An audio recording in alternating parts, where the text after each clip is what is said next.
Bill, we are in open session now, correct? Yeah. Yes. Okay. There were some people here. That's all right. Yeah. Don't mind. So good. I took all of your stuff for the, for the smoking ordinance, although I rearranged some things. Yeah, I saw. I'm comfortable. And on the, I thought it was good. on vacancy one, I also did it. Only thing I didn't put in is, because I didn't think it was necessary, remember we talked about residential and commercial? Yeah. But they both were already in there. You said... I was going to divide it out, but... But I don't know how you divide it. It is actually divided out because... The fee structure. The fee structure and the registration has overlapping things, but... So there was a postman here last night at the rec board meeting who said to me, how will you know if a residence is vacant, a residential property is vacant, or if there are snow bunny? Like, go to Florida for 6 months. Well, you see, that's why... and do they have to come down to the borough and register? It was a bunch of good questions, so I wanted to discuss it. Yeah, but if you look at the definition, it says if all property maintenance is being done, you're not behind on your taxes, you're just not there. You're not. They're not there for 6 months, and in the winter they may not have that much property on, maintenance stuff. But they don't plow their driveways and... It could be right. So theoretically, you could say... it's technically vacant, but it's not, vacancy under what we want. But if the code enforcement official doesn't issue any type of summons, Change the date because out of sight, out of mind, then you're not. But then how do we determine what actually is? Because if there's an Hold on a second. We do not have a quorum. Okay. Okay. It says and. Now we have a quorum. Yeah, we got them. We should move on. We can't unless we have We got the floor apps here. And, man, it's the time I'm not going to be here. Folks, excuse me. We're in session now. If the audience wants to speak, they need to go outside. Christine, okay? Thank you. We're talking about the... Well, smoking ordinance is the first one. Okay. It's pretty simple. I mean, we basically went through it last time, and I said I had to make a couple changes to it. And we couldn't introduce it last time because... Right. Still have the enforcement part of it. Wasn't on for that. Right. So I made those changes. I mean, you can read it. So is there... Lauren, you're satisfied with the I am. format? I would like to put it up. Does anybody... Dan, Sure. please? If your outdoor seating area is roughly 10 feet, what happens? Just the whole no section? Function section? Right. Oh, of course, yeah. And you know, Well, we don't... What do you mean? and 10 feet from the perimeter of it. Do we have to read again the compliance with the meeting act? It's open session. No. We went in from open to close, and now we're back in open. We're not in. So let... Right. We're not in the public meeting. I mean, We're in the work session. We're in the work session still, which we started, right? Right, we started it already. So, question, and once again, I need clarification on this. Okay. Are we talking about the smoking ordinance right now? Absolutely. Okay. So we're talking about outdoor seating, and the majority of the outdoor seating in Tenafly is on the sidewalk. And Right. the majority of the sidewalks where the outdoor seating is do not extend far enough that people walking down the sidewalk smoking a cigarette would technically have to walk into the street in order to be 10 feet away from the seating room. My question to you is, do we incur any liability if somebody walks into the street and gets hit by a car? No. Because you think about it, they could just not smoke. They have a choice. They could just put out their cigarette. Walk through. Say, well, you didn't have to go in the street. People are sitting and then light it again. Could have stayed, finished your cigarette 10 feet away, or you could have put it out. Walk through the You know what? We're seating contributing to their area. health. It'd be There's actually healthy if they didn't smoke. There's actually a case from the 1800s of sidewalk being temporarily worked on. A young boy walks into the street, is hit by a horse and wagon, killed. and the municipality was not held liable because it was to attenuate, it's a but-for situation, which is not recognized. And that's why we have you here. That's Thank you. a case from the mid-1800s. Okay, Well, you're talking about proximate cause. Paul's graph is the case. Paul's graph is the case. My- But I like this one better because it's sidewalks and walking. My only concern about this, ordinance is it's already illegal to smoke in a seating area of a restaurant. Yeah. You know, to me, this is an example of, and I understand where you're coming from. And there's nothing more annoying than sitting down in a non-smoking area and have smoke being blown in your face, Right. regardless of where it's coming from. Yeah. But, you know, by passing this ordinance, we are really broadening the rules that we pass out to the public. If that's what the governing body wants to do in this particular case, then I think it's a good idea. But I've already had a couple of people say, you know, this is a little too much. How could you enforce it? Well, that's another issue. You know, it will be enforced as well as the non-smoking in the seating area will be enforced. Right. You know, you can remind people that they're breaking the law, and hopefully they're receptive to it. Exactly. Well, I hope that this moves our community towards a healthier community, towards a community where we have lots of outdoor cafes that are enjoyable for many of our residents and our local town around us.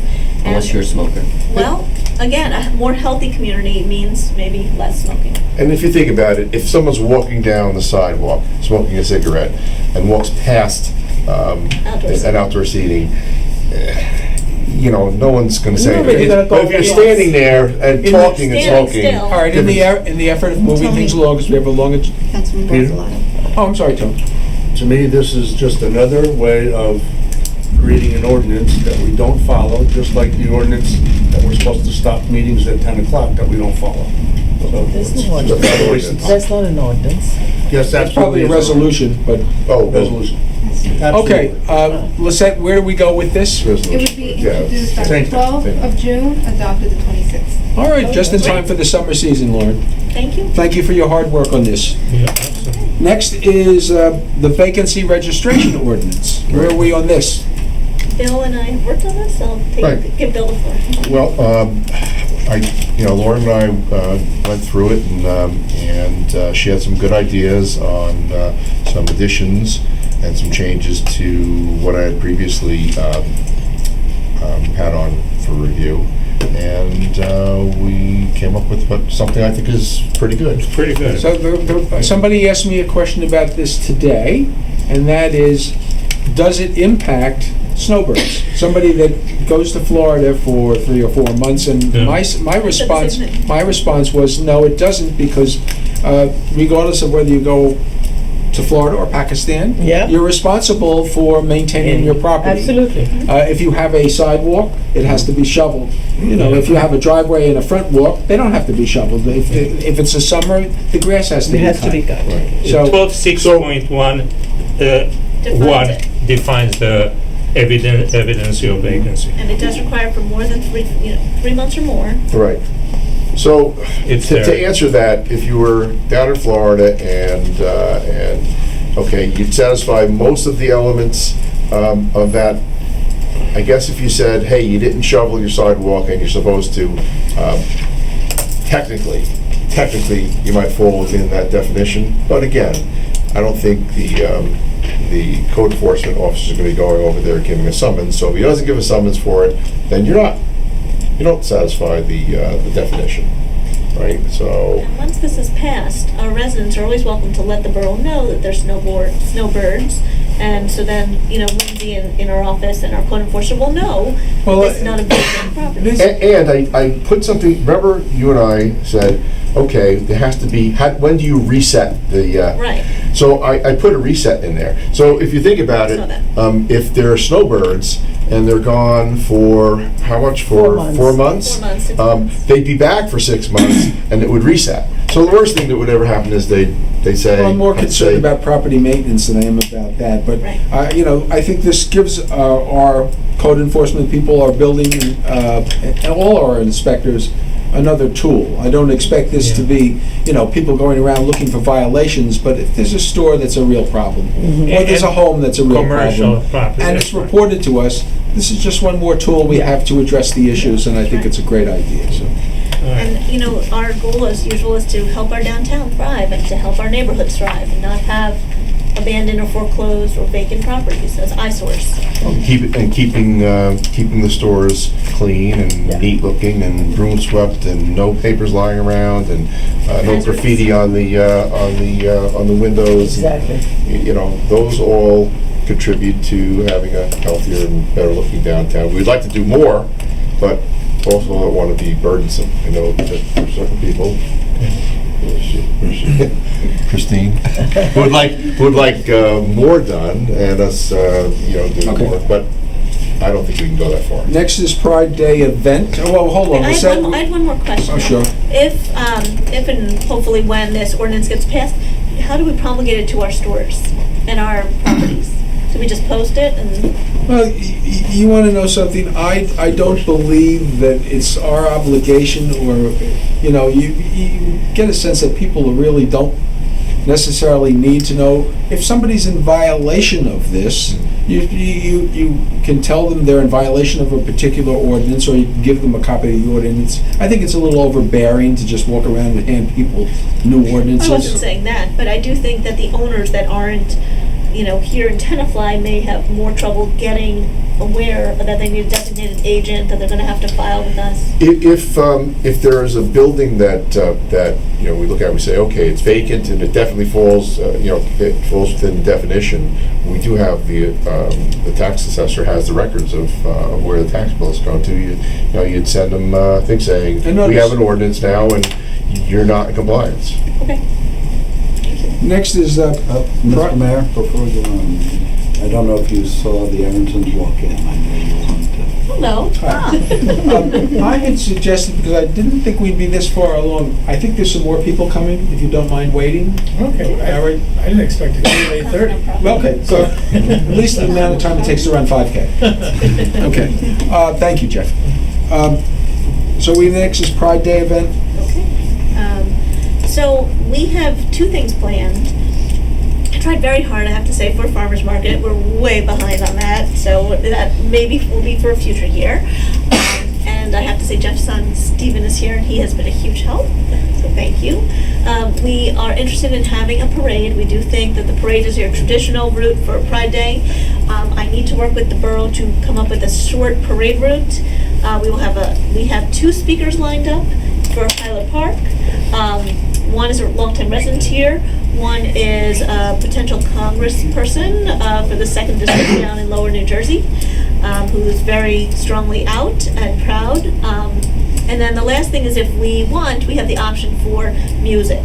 And there's two different things. I know Stephen has been in touch with a local band here, and I've been in touch actually with the Dueling Piano Act that didn't make it into our summer concerts. I believe the band, correct me if I'm wrong, would be free, or is there a fee?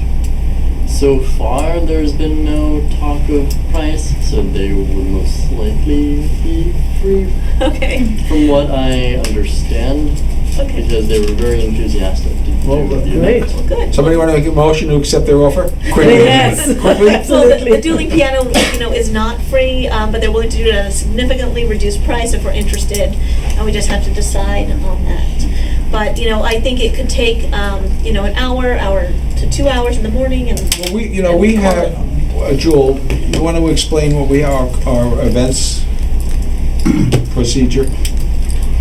We have a committee that meets each month, and we go over the calendar.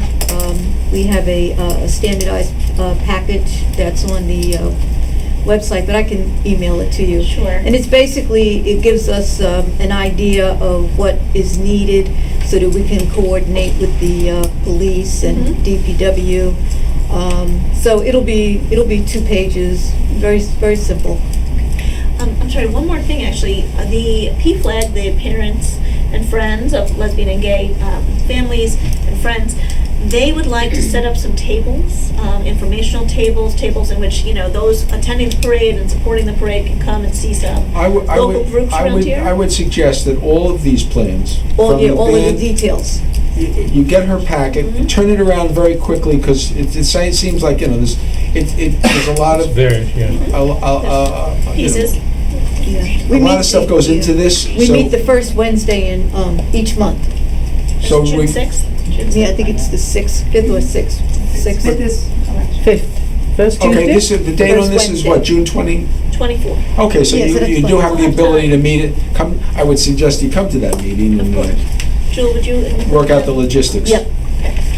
And Okay, next is the Tenafly Railroad Station lease, Yeah. which I believe, and while we're on the subject of the railroad station, there's a couple of other things we're going to discuss as far as the, well, one other thing in particular, that's the repair to the roof. But let's talk about the lease first, and, obviously the lease expires at the end of 2018. So Jewel has been good enough to lay out the process. Does anybody have any comments to that? There are a few things. About 6 months ago, Bill and I talked to the council about the possibility, a probability, that we can get a liquor license for the Tenafly railroad station. In order to do that, we have to kind of sponsor the location. There are a whole process that we go through. But it's important that part of the leasing agreement, we have to say that the Tenafly Council, if we agree, will sponsor this liquor license for that location, which will increase tremendously the amount of money that we can get for that place if that we allow to have a liquor license. Well, I think that should be basically not a given, but that should be part of the proposal, where we would consider doing that depending on who the tenant is. No, You no. make it a tenant that's selling shoes. But that's where we should say part of the lease is that the Tenafly council and mayor basically are ready to sponsor a availability of the liquor license for the possible tenant, and that should be taken into consideration when people are looking at the location. So people that think, oh, I can do a lot with that one, will increase. I agree, Yeah. yeah. But Bill, can we craft this, the bid proposals to assure us that there's going to be a restaurant-type business or a cafe-type business? Yeah, in fact, We could, yeah. I think you should look at the section on restrictions on use of premises. Right, I look at- No, What page? no, I never actually considered Page 2 of the lease. that, that Of the- there'd of be the a letter. choice. In Of other the- words, that you'd say, we'll make that available if you want it. I always envisioned that if we were going to do this, that would be part of the bid specifications, that Yes, this is that's what we're exactly going what to I'm do. saying. But you brought up an interesting point, because we might not get much interest Whatever. in that, and we want to commit ourselves to only someone who would use that. Yeah, and we can basically craft Well, this. wait a second, I don't agree with that. If we have a bidder that comes in and, let's say, for argument's sake, a similar or an identical use of the building now, that doesn't want to get involved in liquor, and is Right. willing to pay us more than somebody that's willing to turn it into a wine bar, why would we take the wine bar over somebody that? No, that's the point I was making. I was agreeing with Oh, that. okay. That I said I hadn't thought about something that Max just said, because the way you phrased it, I was saying, wow, oh, you know what, I never thought about that. Maybe we would want to do that, because if we put in the specifications that, oh, it's only someone who's going to be serving alcoholic beverages, and we'll do the preliminary work to make sure that that license is granted, we'd be restricting ourselves only to someone who engaged in that business. We might have somebody who's willing to pay Yeah, more. so then what we that's can fine. say is that part of the, the town will basically sponsor a liquor license if needed. If If the the, tenant If the requests tenant it requests. and is eligible. So, but there's lead time, though. Yeah. There's lead time for that, and when I spoke with the woman at the ABC who runs this part of it, because it's not a normal liquor license, everything is done in Trenton by the ABC. All the normal stuff that would have been done locally is actually done by the ABC for the concessionary license.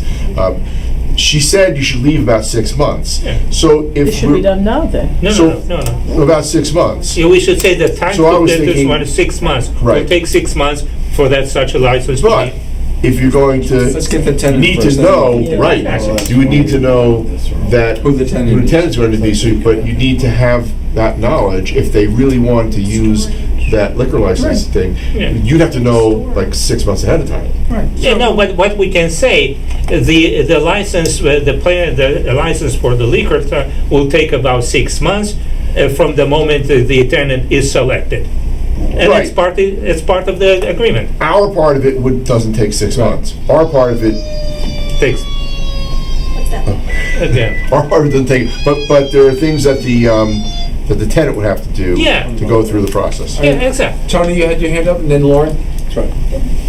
He's got an emergency call. Lauren? I asked Jeff the question, and I'll throw it out there. I just want to make sure that the architecture and the facility can actually hold what they would need to serve liquor, you know, refrigeration, storage, ice, things like that, that it would not interfere. But don't they have stuff like that now? Yeah, Well, this, they do. Well, no refrigeration? There's no liquor. You gotta look No. at They have a certain amount of storage area. They need for No historic. more, no less. I the mean, use of the premises.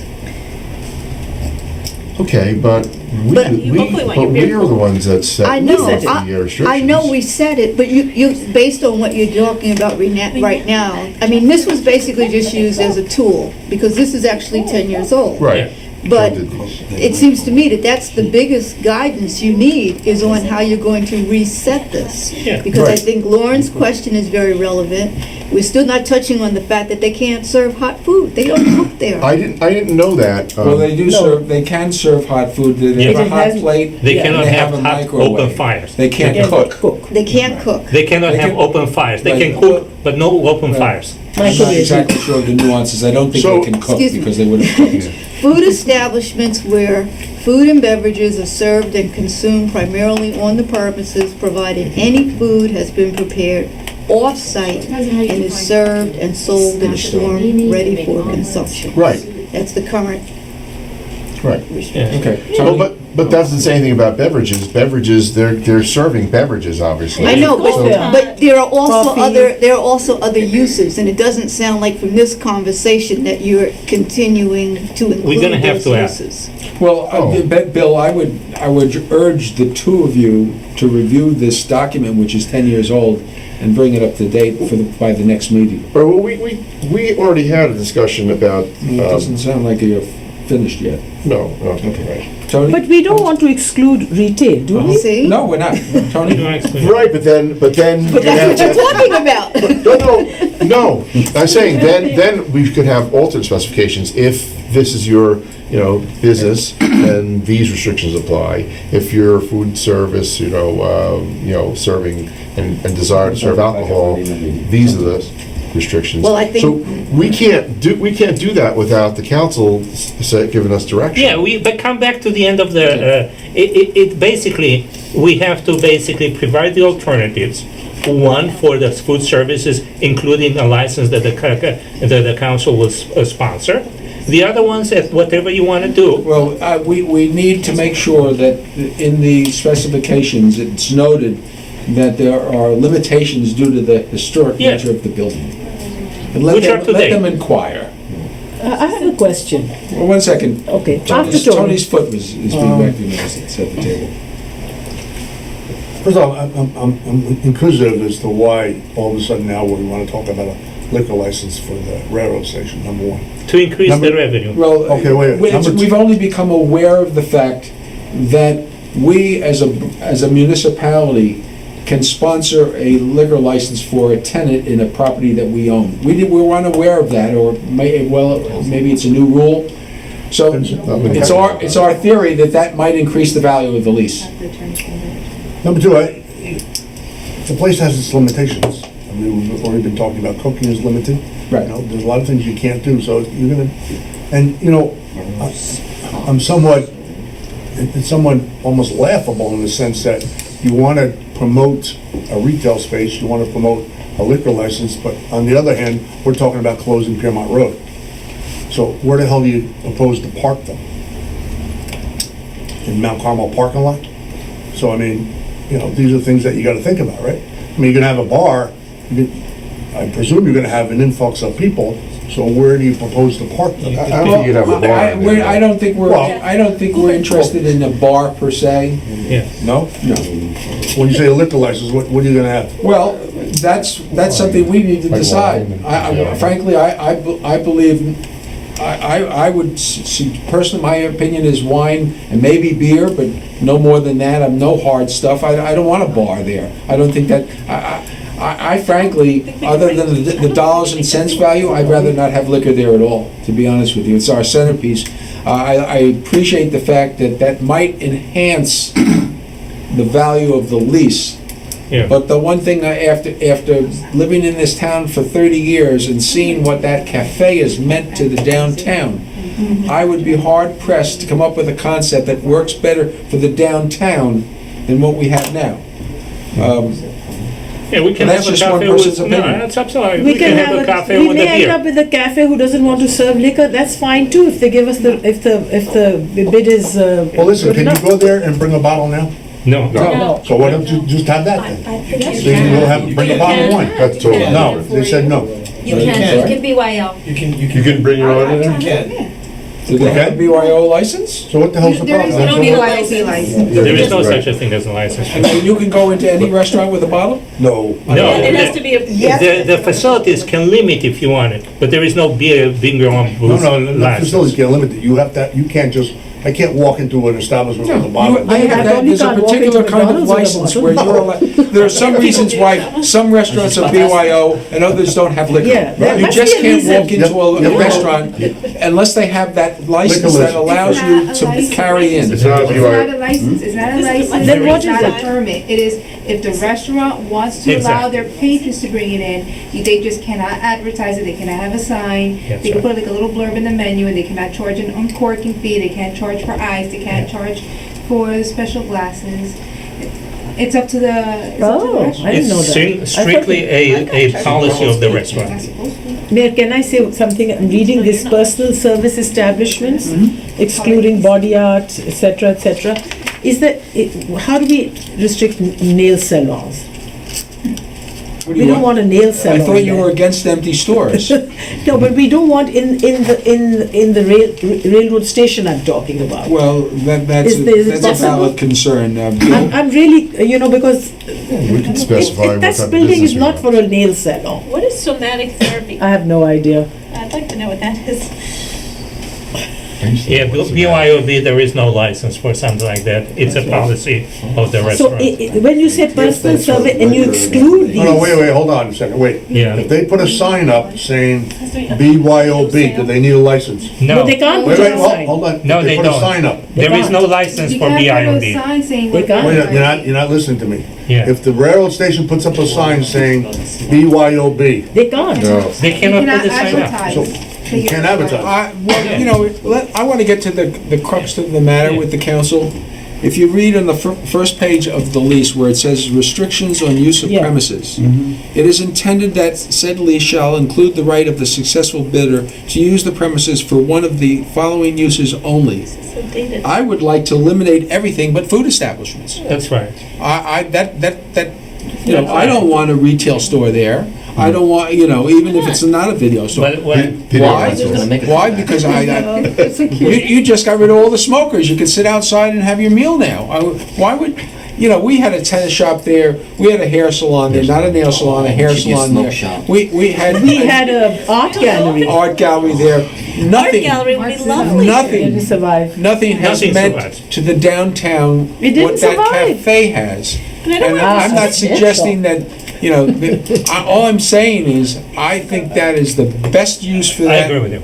But I don't think that's ours to say. I think. It is if It we want is. to. We can make a decision. But I'm saying, I don't know if we want to restrict ourselves for the next 10 years, and you just don't know what's going to happen. Yeah, but right now we're gonna license next month, let's say. I challenge you to give me a use other than a food establishment that you think might work. And it's gonna be good for the Certainly town. not the personal service. I'm really not in favor of another hair salon or a nails. That building should not be used for that. I basically say just that third thing. That's what we want there. Absolutely. I agree. I agree. I agree with it. I know that you say you should not limit, but is that Jeff? good for the town? I think that that's good for the town to have a cafe Hey, this is outdoor. This is our We building. have a viable gallery though that wants to come. No, Won't survive. No, it's Believe gonna me, it won't die, survive. we're gonna have problems Then we're gonna getting have them an out. unpaid Guys, this lease, is, we're gonna guys and have a gals, headache. this is our building. We can Yeah. do whatever we want with it. Yeah, no. Yeah, but there, something like a gallery, I don't think it's going to survive. We're going to have an. They here. My question is really for Senior Mr. center? McClure, because Senior center. if we were to add the option of, let's say, a wine and beer license, certainly whoever's going in there is going to make more money. So how do we structure a lease that if there is something like that, that we're able to get more rent? That's one question for you. And then a broader question, I'm the one who, about 10 days ago, I asked that this be put on the agenda, so we're not waiting till July or August and doing this last minute, but I would like to have some input from the HPC of looking at the lease, because I do think that they've put a lot of heart and soul into this building, and it's not just a short-term lease. I mean, this one's not 10 years old, this is 15 years old. This is from 2003. Because Yeah. we extended it, so it's an old lease, so whatever is going in there is actually, the building will even be more historic. Well- So my first question was The first question, structuring the lease. structuring the lease. With liquor without. Well, you can say that, if the tenant desires, we will permit service. Let's say you want to limit it to, beer. I mean, you might want to have, aperitifs and stuff. But okay, let's just say you just want wine and beer. If the winning bidder desires, the town will cooperate in applying for, The license. You can't say you guarantee it, because Yeah. we could guarantee that they'll say okay for us, but the tenant still has to qualify. Yeah. That was one of the things. They have to have all the same qualifications as someone who applies for a plenary license. So we can put in that, if they qualify, we'll. But then can we there is a charge a different possibility amount at that that point? the winning bidder may not want That's, it. No. Yeah, whatever. We should give them the option. If they would want to take it, take it. If not, not. It's a bid. So Right. they're going to bid based upon, it's going to be a sealed bid. They're going to bid. They're going to know that they want to do that we will permit this, and they will bid appropriately. okay. Yeah, but wait, hold on a second. From what I heard in the beginning, the reason that we're doing this is to gain more money, revenue for the borough. Yeah. So what if somebody comes in and says, no, I don't want wine and beer, I don't want it. That's fine, as long as That's they're the fine. high bidder. That's fine. Yeah, but are they gonna be charged the same lease? Yeah. Yeah. Rent? It's a bid. But do they have to bid the same amount if they don't want liquor Yes. versus what? Sure. They have to That's bid it. They whatever have to they bid think up. is the right amount. They bid. I want to give you $6,000. That's it. Put it in terms you can relate to. It's always bid. When Max found out about this, you could see the dollar signs in his It's eyes. just because of the law. We Exactly. have to have a. And I agree. Yeah, revenue for the. But frankly, I'd rather have no liquor there, but if it brings in more money, But you never know what It's happens. revenue Back for in the. 2003. And can we say this, but wine and beer, but no hardly, we can say It's, that? yeah, that's just different, different kind of No, licenses. not- The the amount different that license, We can do without a bid. Sign here. I don't care what you put there. Okay, Right. Yeah, what if somebody wants to have Irish coffee there, what happens then? That's good. put liquor in the cooler. Good luck. Well, that's why I thought that it doesn't impose any more What is this somatic therapy? problems with the railroad stations. They have bottles. Yeah. It's And that's Jeff- table service. It's not a bar. When is the next HPC You want meeting? a little aperitif? Yeah. You want You don't want a bar. sambuca? No, it's table service. I would ask that you put that on the agenda. If you have any comments about the use of the property, now's the time to let us know. Keep in mind that they forever. also pay the property tax. And forever hold your And when peace, we or at least for update the 15 taxes, years. That's gonna moderate Exactly. what people propose. Next is our administrator's Of report. course, yeah. Sleep. We're moving right along, folks. Oh, that's Administrator's already? report. Okay. You're in good shape right now. That's a kind of horror. First item, just to update you about what has happened with the legislation, which is come to be known as SALT. This is the legislation that the governor has signed, which would allow people to contribute to the borough or in essence pay their taxes, but as a charitable contribution. And although the law has been signed by the governor, just wanted you to recognize that it still has to go through a fairly extensive process of rules and regulation making with the Department of Community Affairs, specifically the Division of Local Government Services. And yeah, attach the copy of the local finance notice for your information. And they do recognize that there is still some uncertainty and some questions as to whether or not the IRS is going to permit this. So they're just putting us on notice about that. Doesn't look like I it. have a question.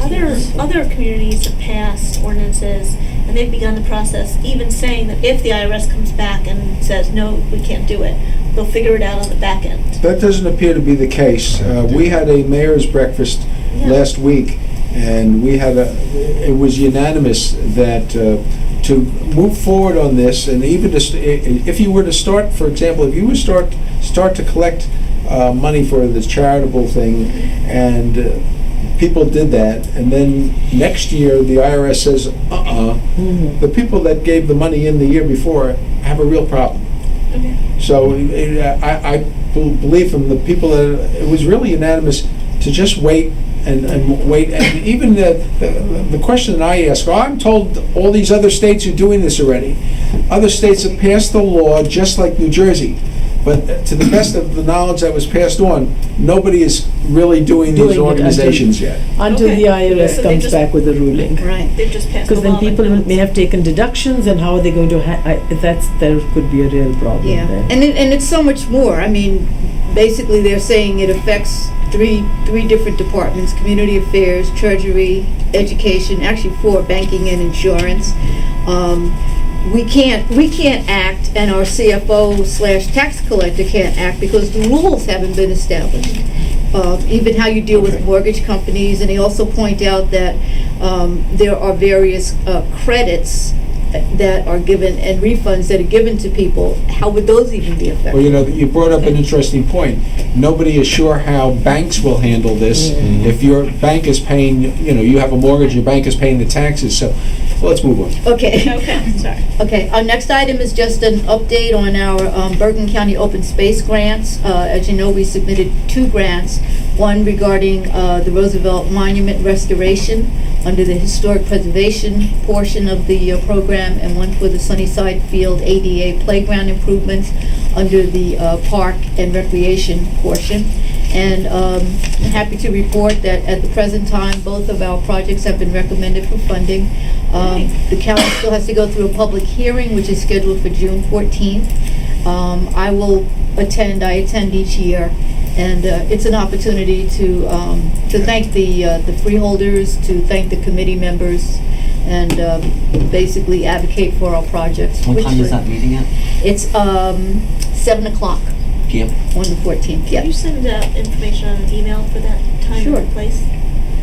And I'd like to see it. when the town is represented, it serves us well. And I don't believe there's much of a chance to speak, but if Dan and Jewel go, I'm right there in that building anyway. Okay. The 2018 Bergen County Open Space Program, that has been submitted, excuse me, that will be submitted. The deadline is June 18th, but the takeaway is that we've been authorized to submit a formal So the LOI has application. been accepted. Yeah, as of 2 years ago, they changed the process whereby you now have to submit a letter of intent, and then the county tells you in advance whether or not you can submit your application. So we've been passed, in that regard, we've passed that hurdle. Okay, our Senior Services Committee, our chair provided us, we didn't get a lot of lead time, but we were provided with information regarding 2 grants. One sponsored by the AARP, which is due tomorrow, and I have done it, and it has been submitted. And the second one is a county grant under Health and Human Services, which is going to be interesting because it's been presented in a very confusing fashion, but it's due on May 22nd. They have indicated that it's a grant, but all of the paperwork and all of the information that they've promulgated about it says it's a bid. So Is it for anything specific or? What was the first one for? AARP? Yes. Well, the Senior bubble kind- services. Bubble kind. The project, it's called a livable communities grant. So we have submitted a project for improved pedestrian safety and mobility for walking in and around the downtown. We've highlighted the fact of the location of our senior center and all of the businesses and amenities which are within walking distance. So we propose yet another flashing light. Oh, good. And a location which I got from the police department, as well as enhancing the crosswalks. And Is that a secret location? now River Edge Road and South Summit. Okay. And the second one? The second one is, it's more of a human services type grant that deals with some of the things that we're actually involved in, like our senior services coordinator. Right now, the idea I'm looking at is, because right now that's a part-time position, I'm looking at possibly taking it a step further and actually getting someone who is in charge of an age-friendly initiative for the borough overall. So that's due May 22nd, and then right after that we'll go into the June newsletter. So it's plenty to keep us busy. Senior bus service, we have already begun to advertise this. We can't believe we've had our bus for a year. Wow. Right. So we're facing our first major maintenance. So as a result, we are going to be suspending service for 2 days. They're not our busiest days, and people have, like I said, we've already started notifying people, and there's no problem. And just so you're aware, John Sullivan has started as the Senior Services Transportation Coordinator, who's handling all aspects of the program. Okay, the Oresco Park renovation, we did receive our 100% plans and the bid specification package, and it is on tonight's agenda to get authorization to go out to bid. Do you want to discuss it now, or you want to wait till we get through to the bid specification, to the consent agenda? I guess when we get to the agenda. Okay. Okay. The municipal turf field. Can I just ask a question about that for a second? Sure. Are we telling them a date that this has to be done by? Oh, yeah, the schedule is here. No, to be done by, completed. Yeah. No, it says to commence on August 1st, it doesn't tell me when it's gonna be done. I'd love it to be done August 2nd. I don't think that's gonna happen. You can be in charge. Grab a shovel. No, but I mean,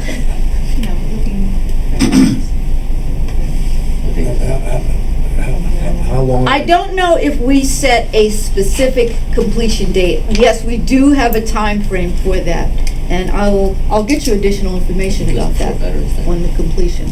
I certainly don't want this to go into the winter. I want to get it done in the fall. No. So we can have this grand opening ceremony. Our money doesn't take us that far, so no, this consultant has been phenomenal.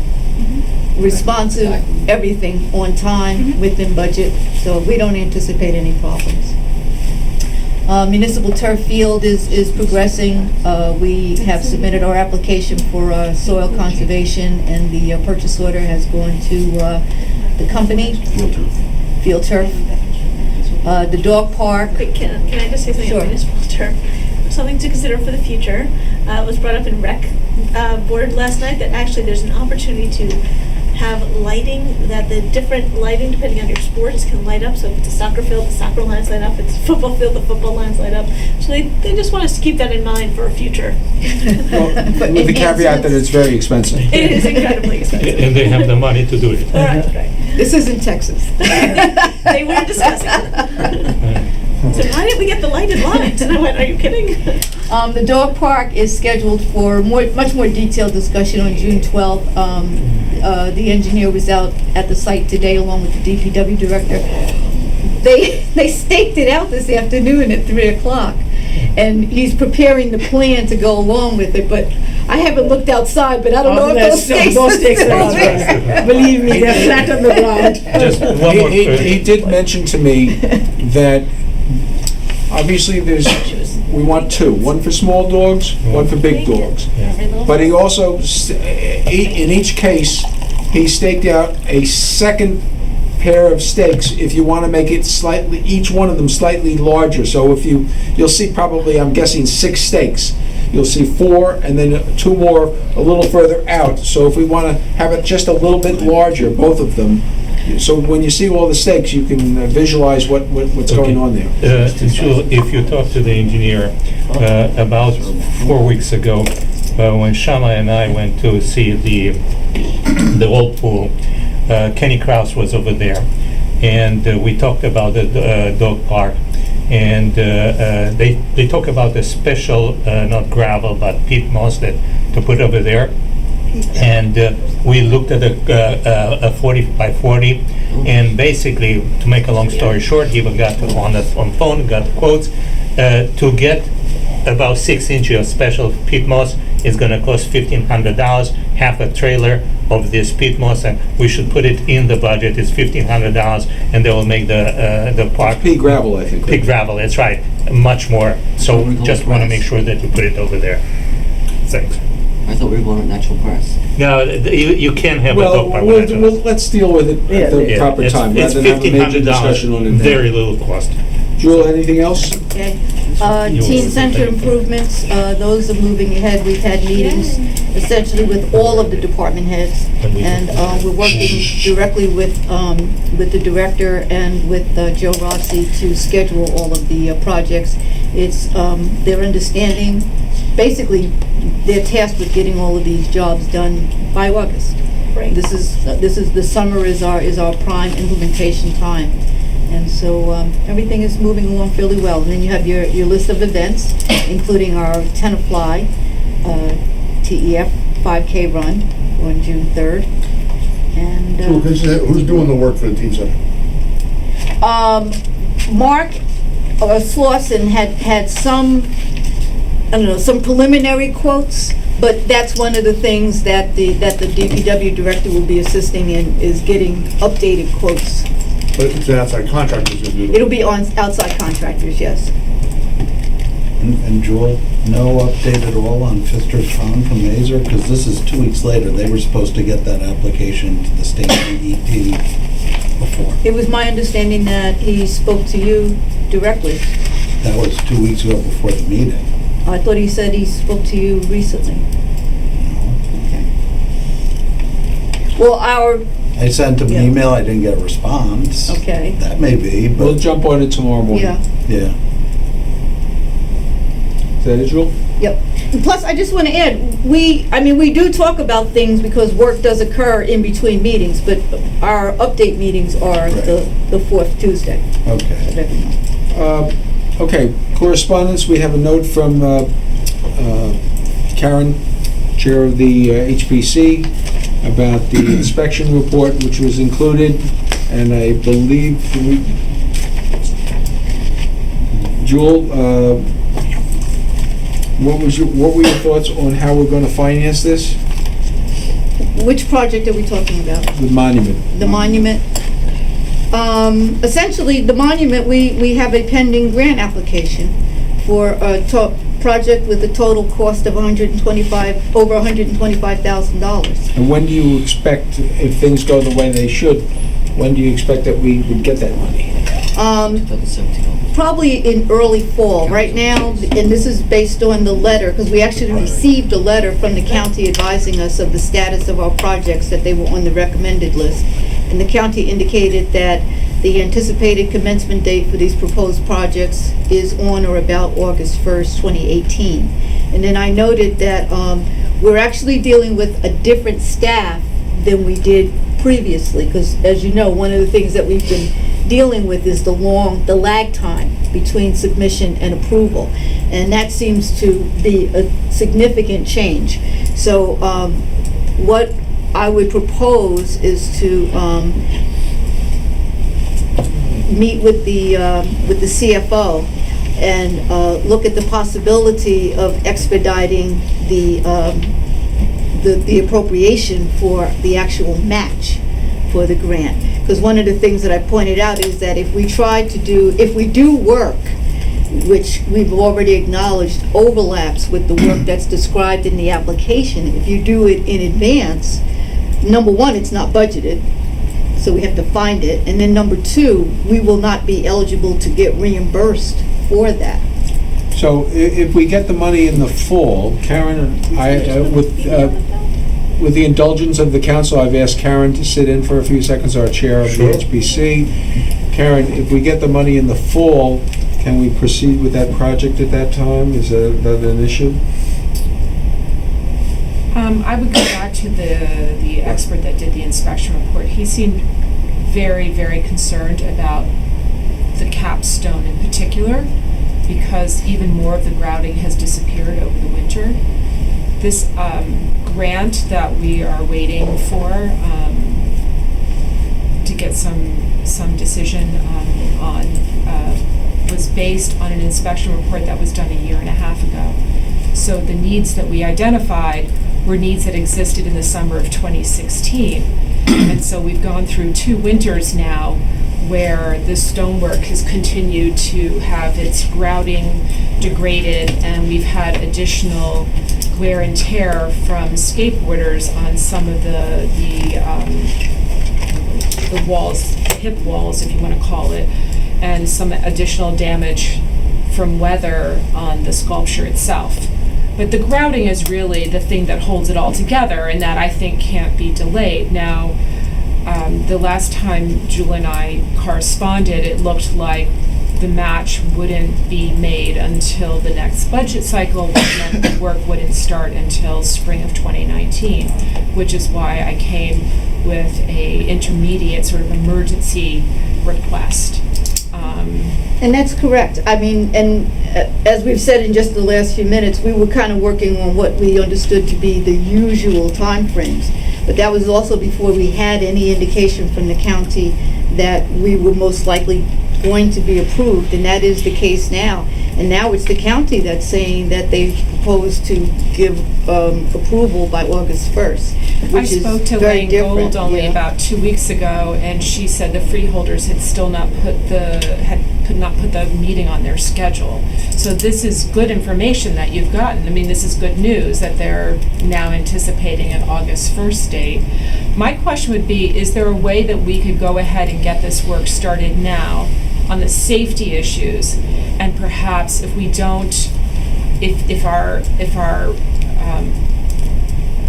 stonemason doesn't invoice us right away. You were saying that if it's not budgeted, we won't get reimbursed, but we're not going to pay out that quickly on it. I mean, if he doesn't invoice us until after August 1st, for instance, if he starts the work now, he might complete it in a month, but if he didn't invoice us until we knew that the budget cycle had started for this, is there a way that we can still get a jump on the work? But I guess the question is, the estimate we have right now is for roughly a $6,000.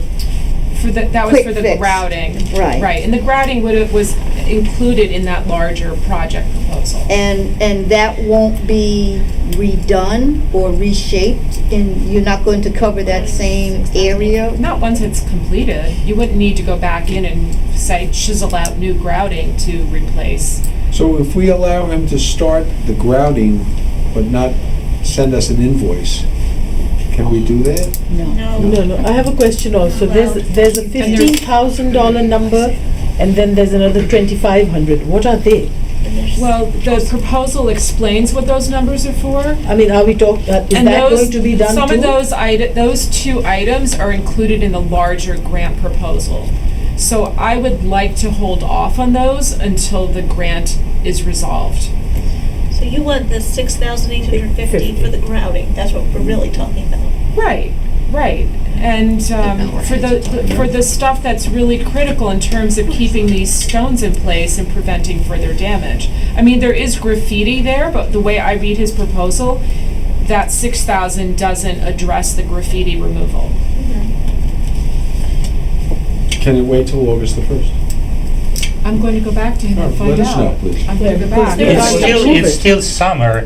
It doesn't go through the winter. Yeah. As long as we go like September, October before the winter, Well, the other alternative, which we've discussed repeatedly at the HPC, is that if it's really a true danger, then we should close the monument. Right. As you Yes. would any building in town or monument that's unsafe to the public. Yeah, that And if may be it a is good unsafe to the temporary public, we have an solution. obligation to close it, and that means put construction fence up around it with a sign saying this monument is closed to the public. Okay. I mean, That's they've what I done was that like, at yeah. Grant's Tomb in New York, and even now, new fencing has gone up there around the back where they're doing Do you feel landscaping that or Dan? it's needed? Yeah, I was gonna say the same thing, but with weatherproof it, and cover it up, whatever, along with the fencing.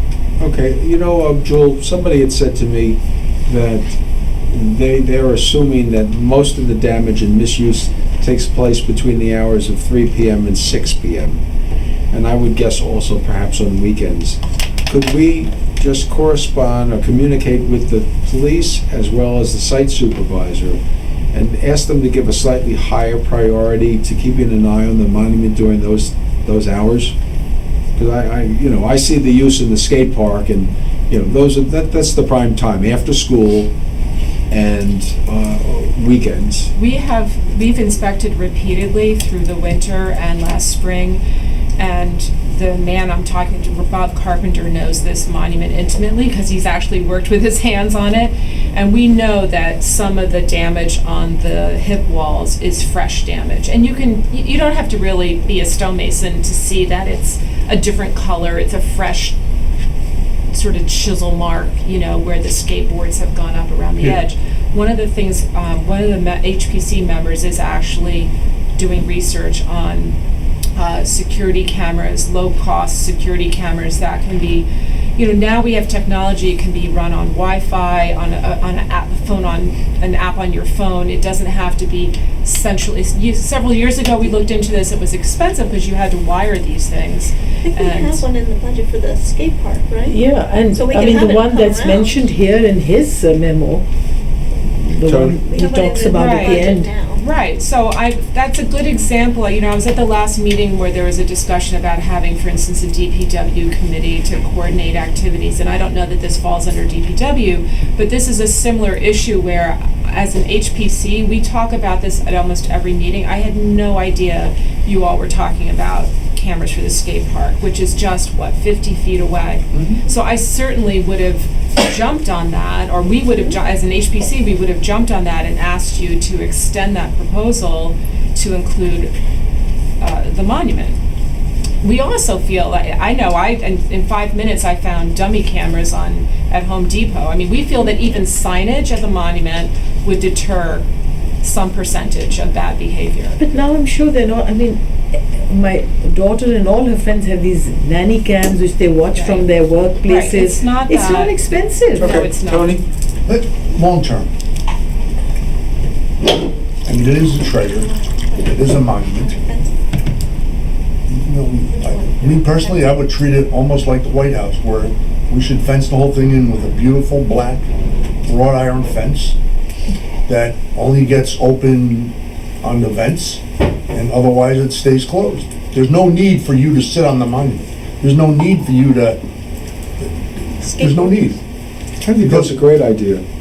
I mean, I think that's the way to go. If we can get a fence that's attractive and minimize the amount of people that are gonna hop over it, I think it makes a lot of sense. That concept has come up several times as well, including from the lighting designer that we had come out and develop a proposal for this grant submission. He's the same lighting designer that worked on the Englewood Monument, which looks so beautiful now.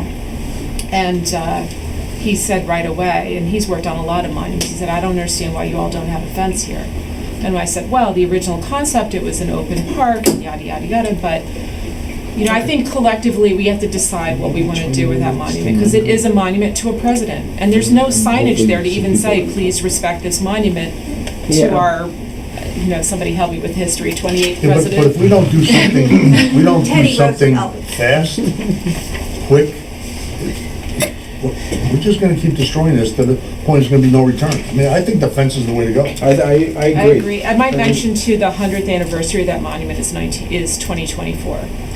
It was dedicated in 1924. So maybe we think about that for the next budget sits. But I do think we need some smart heads to come together and come up with a more comprehensive plan. And the moat, Let's see if we can find water something. around it. Yeah. But the cameras. While we have Karen here, 26. so we got two estimates on the roof and the railroad station. The original estimate came in at $3,200. We talked about that. The second estimate was for Are these on our agenda? No. $29.97, $3,000. It just came in this afternoon, and it appears to be a little bit more extensive, more work. So Karen, did Who knows this you have a story? chance to look at these? Yes, I did. You have a recommendation?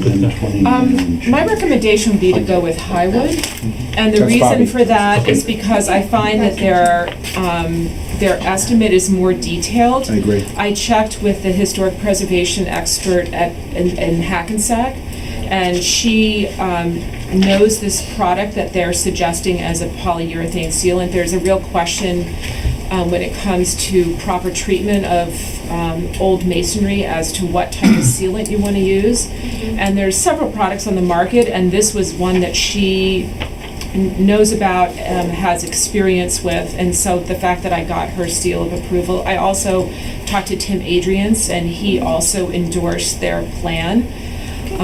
Anybody have a problem if we go ahead with that? No, let's go. I'll pass around. These are the two estimates that I got today. You can take a look at them if you want. And I have personally have worked with Brady, so I have no problem with Brady, but Highwood also has done previous repair work, and the only thing that I would caution is that apparently when they replaced some of the slates last time, there was not a good color match. So I'm going to talk to them personally and try to work with them to select the correct slates. Okay, any questions? Thank you, Karen. Thank you, Any Karen. questions on the resolutions? Yeah. Go ahead, Mike. Okay, there are a few questions I have. First of all, I thought we were going to discuss that later time. Okay. The actual, okay, thank you. All right. The actual resolutions requires that we basically authorize, I'll start with this one. We authorize Mazer that they create a, Which one are you on? it's going to be FR 18178. Major to do the Piermont Road plan and then ask for bids and look for the highest bidder. Lowest. Well, that probably was one of those Freudian slips. And we Freud would already have a field know, day. yeah, we already know that going with the state contracts is cheaper than going to all the bidders. We had the problem with AJM Works that didn't do the sealing, and we said we're going to have to get somebody. We said no, we're going to go with the state contract because the state contracts are cheaper than any provider. Then when we went about all the other streets, we said we're going to go with the state contracts because they're usually cheaper and we can put additional streets on it. We're part of a co-op. Yeah, so the question is, why do we now go for Piermont to an open bid instead of going to the state contract, which is what we should do? And then have the cheapest bidder, if you want it, after we get a price from the state, we can see if there is somebody cheaper, but we know that Isn't that part of the project? no. The state doesn't put out bids for Asphalt. construction contracts. This is not a construction, it's just a Piermont Road to be No. resurfaced. No, road work is not a state contract. The only road-related item on the state contract is if you're only sealing, micro paving. But this requires milling and paving, that's not. a No, state we're gonna contract. go with milling and paving for 5 streets that we have in our budget already. And Piermont. But if you look over here, the Piermont Road, it's not a state contract. It's basically bidding and then authorized to create to. None of them are state contracts. None of them are We state go with the Riverside Co-op. Yeah, but here it doesn't. This is basically saying get bids from outside supplier. We will not. That would be my. But that's what the Riverside Co-op does. No. Riverside Co-op, you don't get bids. You go to the Riverside Co-ops, they have fixed prices. No. No. They No, go Max, out you to don't bid, they understand. do all the bidding Yeah. work. They do the bidding work, but they traditionally come in much lower than And the anywhere else. engineer is Mazer. listen for For a the Riverside second. Co-op. Here it said that Mazer will get beats. Mazer will have beats, Rita Kadian. I understand, these are two separate projects. We do our road projects, our local road projects through the Riverside Co-op, which is a group Yes. of 15 communities of which we are a member. The Piermont Road is separate. Our projects that are funded by DOT Yes. are always separate. Yeah, but the question is, the project is funded by the DOT, why don't we go through the Riverside Co-op? That's the whole point. Because the Riverside Co-op has a limited set of specifications, and they're not responsible for our DOT grants. But it has nothing to do, that's the method of does. payments. No, DOT is a method of payment. No, it's not. Yes. I think you misunderstand. It's not. Okay. The Riverside Co-op is not it's a purchasing co-op, but we're members of it. Yes, It's not absolutely. a separate entity unto itself. Yeah, so why And- can't we go through them? Well, We are. he's asking the question, why can't the Riverside Co-op Because over this the Riverside Co-op uses a special set of standardized specifications that all of the members have agreed to. All of our main roads and our county roads, they require different treatment and different supplies and different standards. And those standards are not handled through the road. Okay, the but you Riverside know that Co-op. that's not true because 6 streets are gonna go through the Riverside Co-op, not through the special, and we're gonna But get. those 6 streets are being paid for by the borough. Those Now we're aren't calling federal payment. grants. Payment is different. What you said before was specification for the roads are different. Well, then substitute bidding.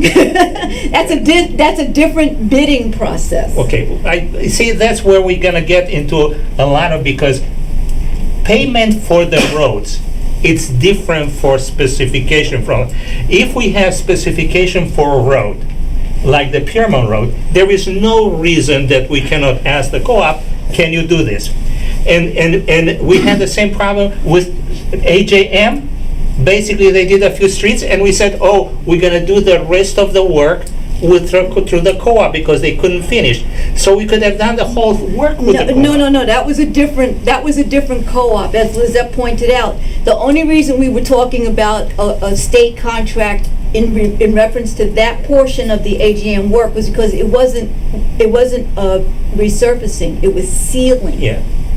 And so we were talking about the possibility of going through the state contract for the sealing. Max, you're being But told that we wasn't can't do road it. No, but the answer that we cannot do it, it's not something that, oh, we cannot do it. We have to understand, because personally, I don't think that we cannot do it. We can ask the Riverside Co-op to give us a price, or they can say no. The Riverside Co-op isn't a price-making organization. It's a, The Riverside Co-op is a consortium of towns that have agreed to work together. Yeah. And we feel that we get a much better price by combining our So the- local. so Jewel- But everybody does their own individual Jewel, federal so grants. the question would be, Individual towns So because can it's a ask- grant, Yeah. we can't use it. no, that should not be, that's a payment method. oh, No, wait. with the Riverside No, but Co-op, grants would it's come like, with it's bundling. So stipulations. all the towns that are members are bundling their road So the programs. question is, why The co-op can't- cannot be used why- as a why standalone can't for an the- individual why project for an can't- individual member. why can't this road be part of the bundle?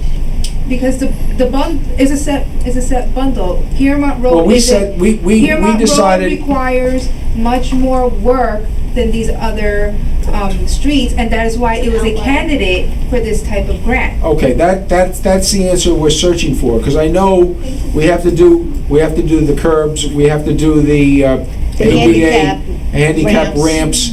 So this is a different animal, Correct. okay? And this is not part of what the Riverside Co-op does. So I think that I. No, that answers the question. I The think fact that that it's paid All by right, this. okay. As long as the question is answered. No, but it's very important to understand that we're getting answers that have no relationship I literally have with my really text. what is going Well, on. okay, but we got the answer. What's Okay. next? You asked What- it. Wait, we're still on this because Jeff and I both have the same question. Oh, Yeah. you go ahead. If we're doing this, and I know that we've agreed to follow certain state guidelines for roads for pedestrians and bicyclists, are we having a bike lane on this as part of the No. Bike lane on Piermont Road? No. Yes. So, It so would bring wait, bikers the way you to- asked that, Tony, Are you is, for real?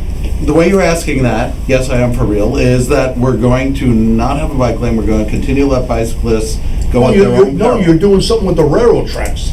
That's what you're doing. That's That's years from 10 now. years from That's now. years. It doesn't matter. We That's have, what you're doing. we have a rule that, I don't know if it's an ordinance that we follow, that is, that we will make roads available for biker-friendly, Well, walking-friendly. That's something that. Jeffrey, it's a And it's a is that- reasonable question, so But Jewel, I said that the what it- specifications that are not in the Riverside are we Co-op able that we have to include a bike lane on in this, the and if Piermont not, Road. why?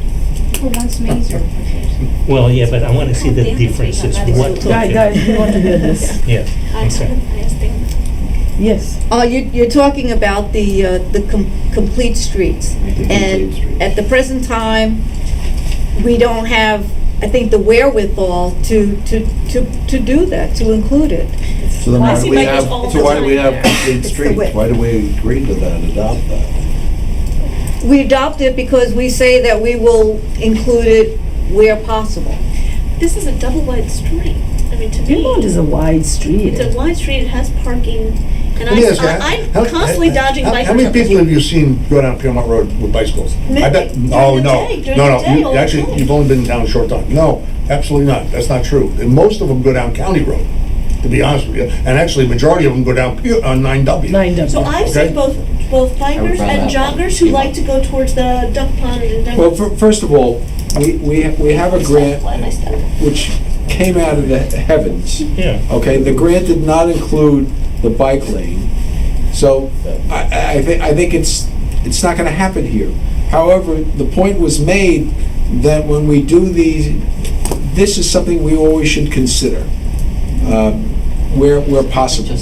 Now, I know, Jeff, that when the county did East Clinton Avenue, Fix the road. I remember specifically asking them, can we do a bike lane, and the answer came back no, that engineering-wise, it wasn't a good idea.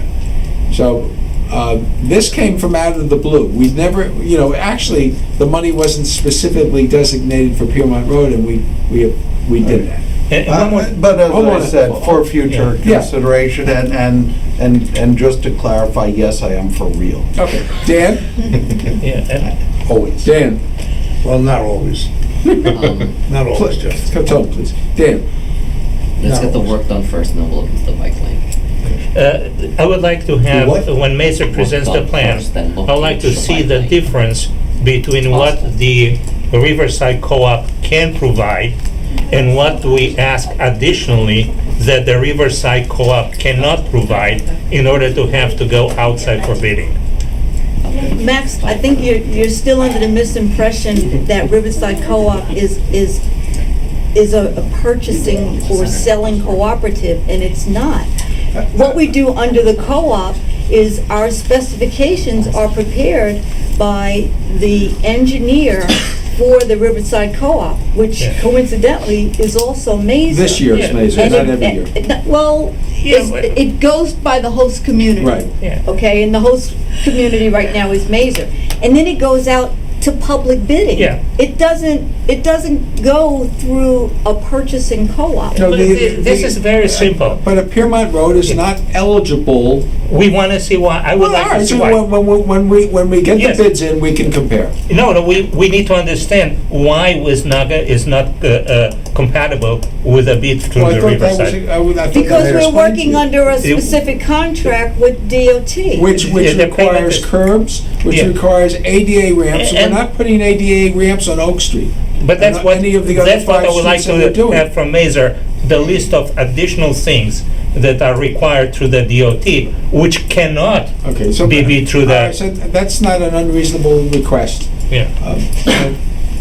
Borderline. Yeah. Anyway, I have another question on that. get a sense of what makes it, it's like the question we ask on Pass Road. What makes this road different from all other roads? Exactly. I have two other questions on the consent What makes it agenda. different? Mix it up a little. Okay, any other questions on resolutions? And Yeah. Megan, Yes. can we get Okay, past do you want to this? go ahead, Matt? So you're that one. I can finish. You probably I have the looked same at ones the, as me. Well, hold on, one person at a time, please. yeah, I looked at the bid, basically specifications for the, Which one you on? I'll look over here, B, Boresco Park. It has 129 pages. The bid specification for $100,000 project.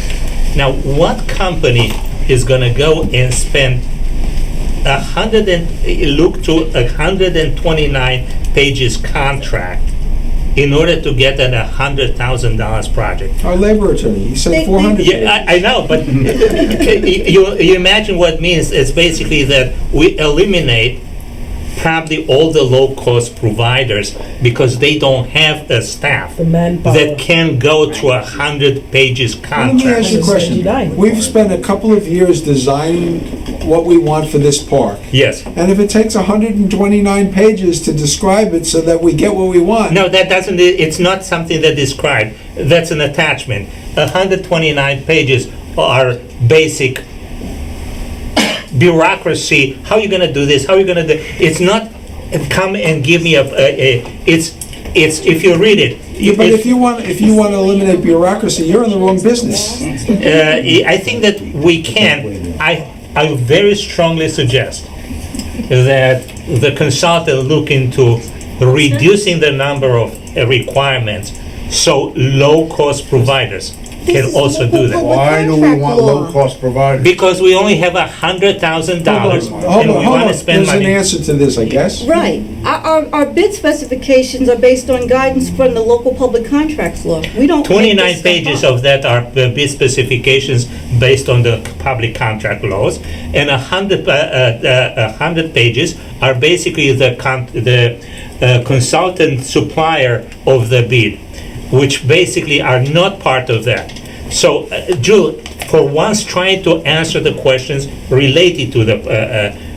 What's the question? The question is, why do we have to have an 100-page contract for $100,000 worth? It's not a contract, it's a bid specifications. The bid, no, see, that's- The contract will be probably significantly shorter, but that describes every aspect of the work, and that's what we hold Alright, any that's- contractor responsible for. Anything else, Max? No. Thank you. Okay, Lauren? I have some questions on the very last page, the license, what is that, person-to-person transfer?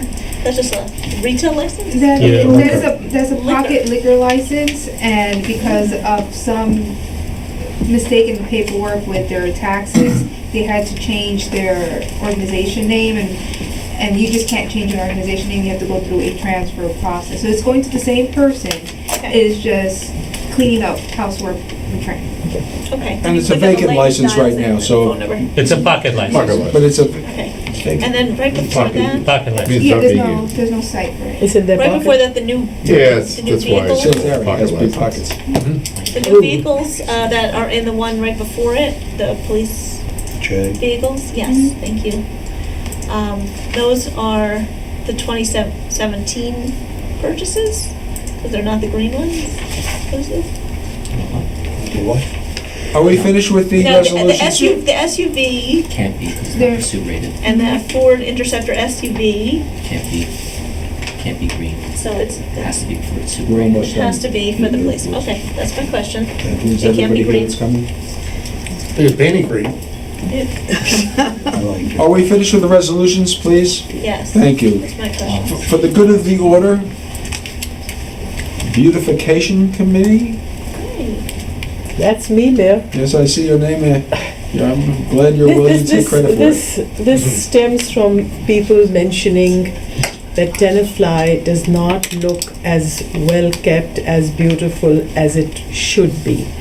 I've heard it, Lauren has heard it at places, I have heard it at places, and, You're hanging out specifically. at the wrong places. I hear that the town is a beautiful town. No, it can be, but anything can always be better.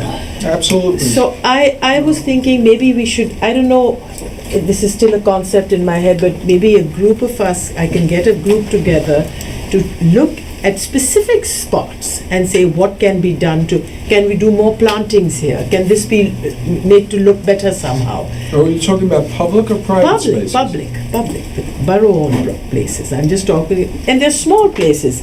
There's a place near where all those lights are on Clinton and County, where West Clinton turn, where the railroad is.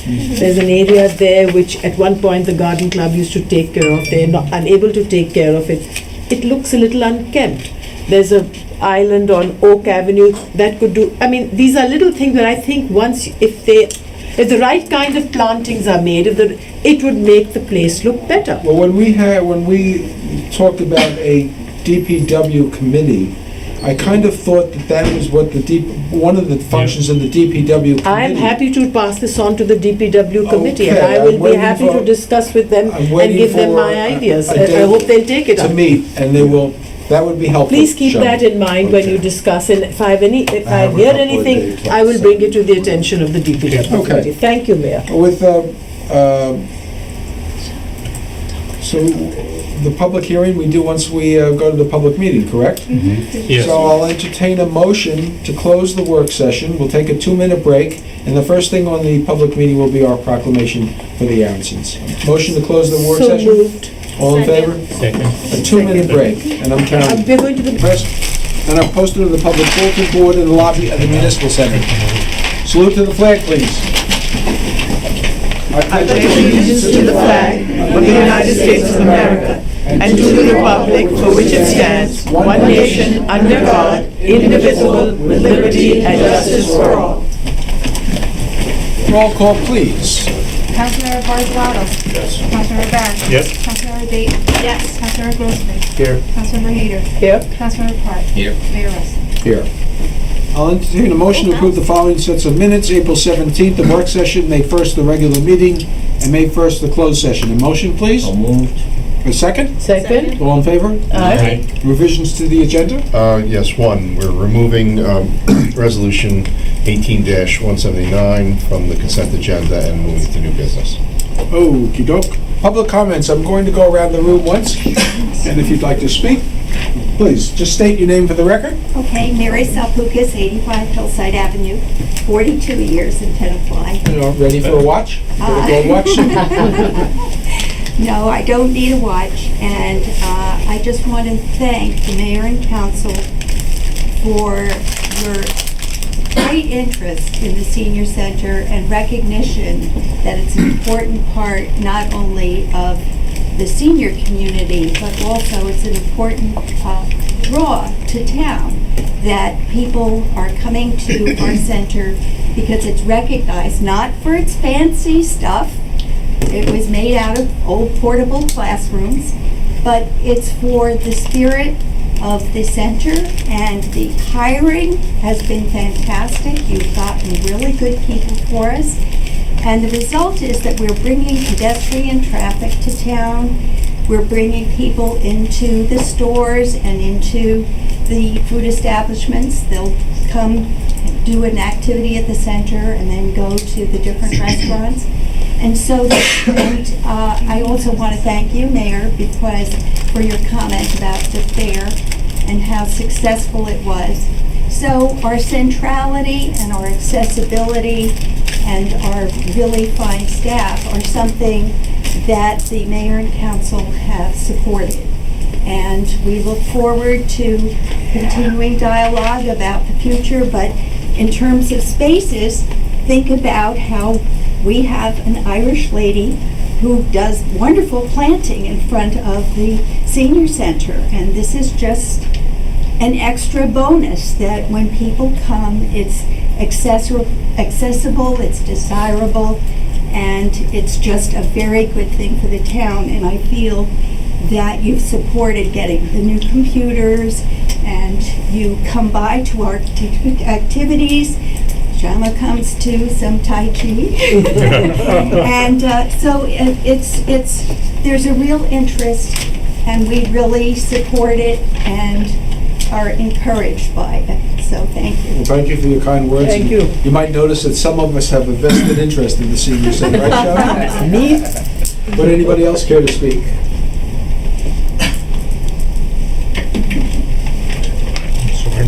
Sorry. Hi, Christine Evrod, President of the Chamber of Commerce, 39 Leroy Street. Thank you very much for the ordinances affecting the downtown.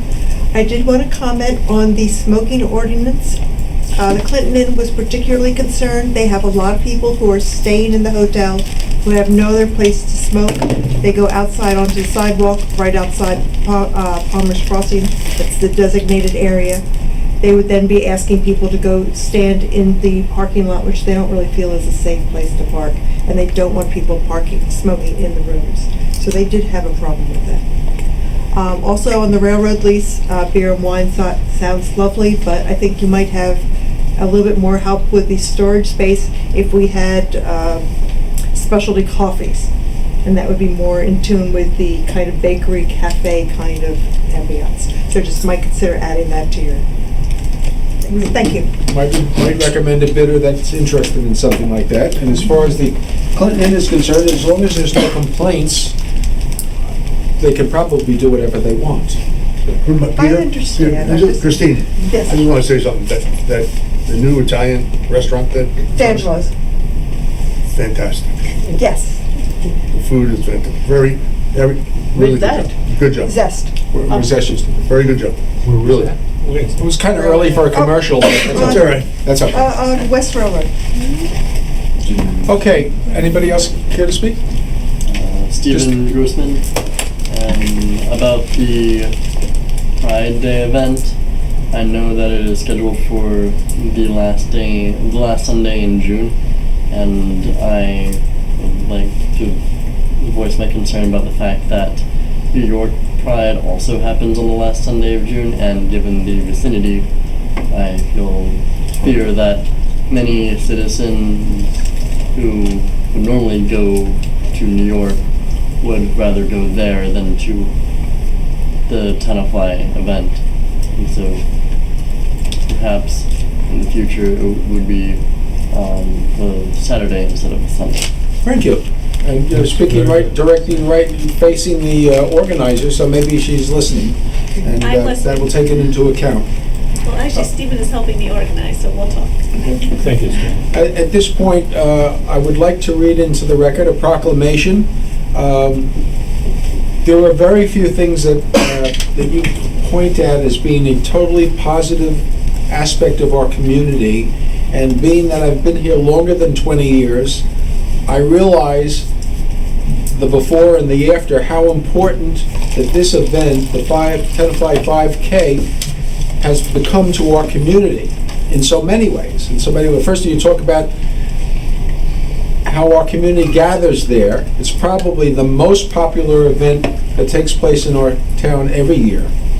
And then you take into account the value of what it has done for our school system, because the money goes directly to our Tenafly Educational Foundation, which is so very important.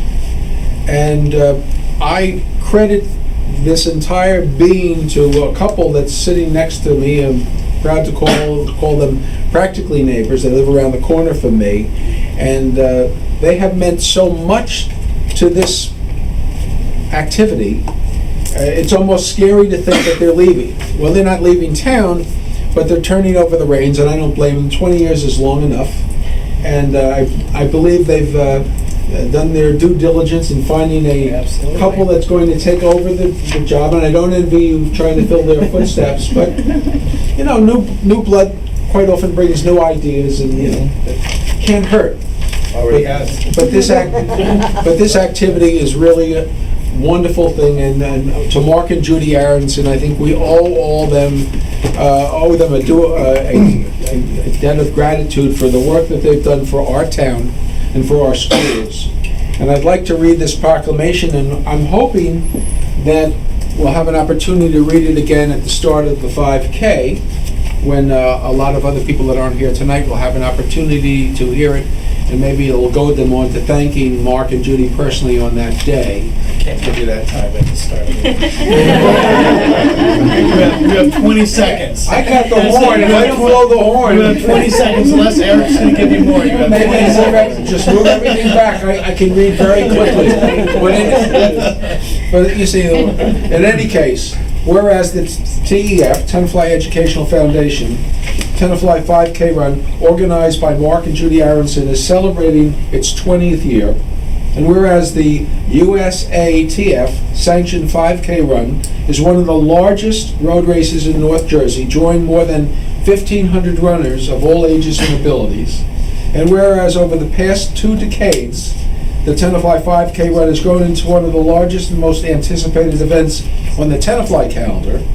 And whereas the event itself has grown from an annual 5K race to an event which promotes good health, wellness, and a better quality of life for all residents, with the support of many premier area sponsors. And whereas the event activities have expanded to include a health and fitness fair, a 5K dog walk, a dog parade, Tiger Cup races, and a 1-mile fun run.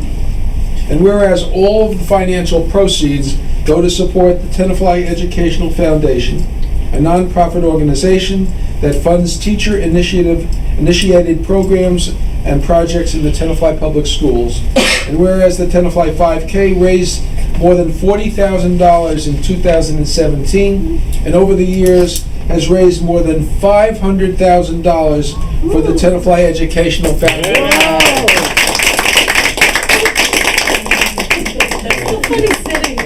And whereas, after 20 years of serving the TEF 5K race, directors Mark and Judy Aronson are turning over the leadership reins to Eric and Lori Leskin. Therefore, on behalf of the Borough of Tenafly, I wish to recognize and show appreciation for the work that Mark and Judy Aronson have done in helping to create one of the most prominent and largest 5K races in the metropolitan area, and with over 1,500 runners in 2017. And furthermore, we acknowledge how important this race is to the fabric of Tenafly and how much it has meant to the Tenafly public school system, and we offer our sincere gratitude to Mark and Judy for all of the time, energy, and hard work they have put into making the 5K Run a spectacular and enjoyable event for all.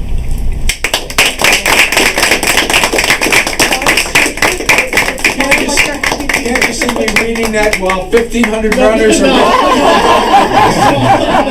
Definitely not. Thank you, Peter. Thank you. It's my pleasure. Can I have the two of you over there, That's too, very please? sweet. Very nice. Really, really good job. Eric's already presented. Yes, this is Wait a minute, who wins? Get in, Peter. Everybody get in. Now you look like you're happy to be here. Stand up straight, you're not taller than he is. You're supposed to look at me, that's how she, oh, perfect. I just Peter's copied looking it at from... me, I know you came there. Thank you. Thank you. Thank you, guys. Sorry to make you wait. No, that's right. Can I say a few words? Absolutely. I don't know, I'm not gonna speak for long, but I don't know if all of you realize this, but the Tenafly Educational Foundation only got to do this 5K because Tenafly Recreation Commission was willing to share it with us. I started this 20 years ago, but I was not the first person to do the race. It was originally called the Streets of Tenafly Run. Yes, And I the remember Tenafly that. Recreation Department had done it for years. And I approached them, and because at the time, I was president of TEF, and they said, if you're president, you have to do the fundraiser, which is like a double whammy. And they said, we usually do a dinner dance, and I said, not really a dinner dance kind of gal, but I'll see if I can do something else. So I approached the Tenafly Rec and said, you do the Streets of Tenafly Run. Let us give you an army of volunteers, which we are. I mean, the volunteers that help with this are incredible. I said, I'll bring an army of volunteers, and we'll add a fun fair, and we'll do all these different other ancillary activities and add on to it. And they said, that sounds great. And I said, and we'll split the profits. And they said, you don't need to split the profits with us.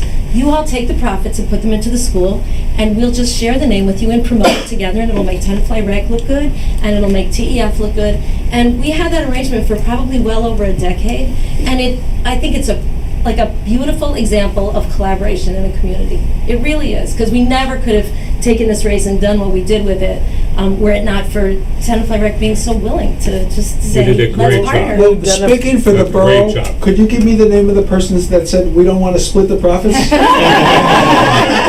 I know who it is. And I will say, the other thing is, the 500,000 is probably understated. It's probably closer to 700,000. Wow. Yeah, fantastic. But It's all going to schools. yeah. And I want to point out, we talk It's about fantastic work. forming committees here, and Mark, you're on the other side of the street, forming committees there. But when you leave certain things in the hands of volunteers, rather than elected officials or committees appointed by elected officials, sometimes it just gets done so much better. And when we talk about a beautification committee, volunteers could probably do a much better job than we ever could do. And you're a very good example of that. And it boggles the mind. I know I don't run the 5K, but I do the 5K dog walk. When you walk through the town and you see how many volunteers from every walk of life, you got sponsors, people from banks, you got a Rotary water table. It's just remarkable. You don't have to run in the event. You could be just part of volunteering it. And it brings our whole town together. And there's so few things that do that. So thank you very much. And see you on June 3rd. You bet. Me and my dogs, of course.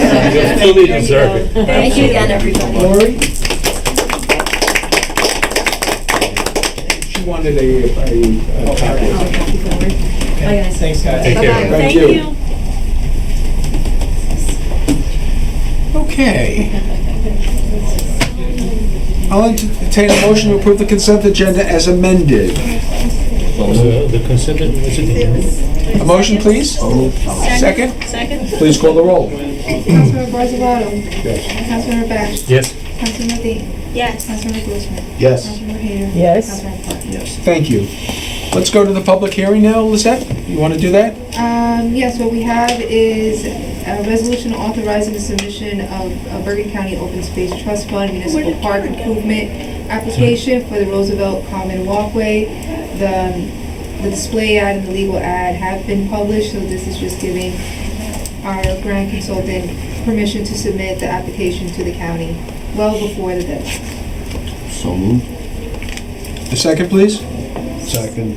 Please call the roll. You have to take public No comment. Public comment on the this resolution. ordinance open? No, this application, open space application?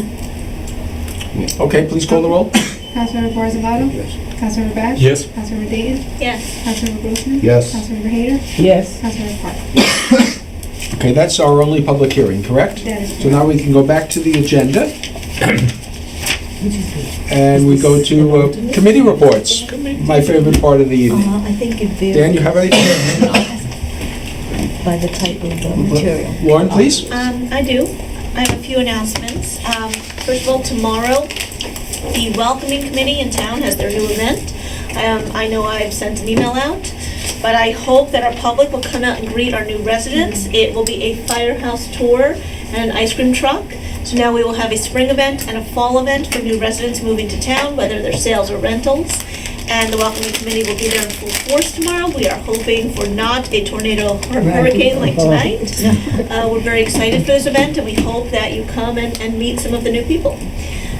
So that's welcoming. Second is the Chamber of Commerce has two major things going on. The first, of course, is its dumpling program, which will benefit Tenafly students, and that will be May 18th and 19th. There's a raffle, and various restaurants are participating. If you want to turn in your ticket, you can do that at Tenafly Fire Shaper, so please participate. And the second thing the Chamber of Commerce has worked on with Christine Evron is they have come up with a series of lectures that they think might be useful for our residents. These will take place on Thursday nights at the Clinton Inn from 6 to 7:30. The first one on June 14th is how to rent your first apartment, which I think, those kids about to graduate, both college or, high school, might be interested in something like that. Second thing on June 21st, how to buy a car, how to buy a used car.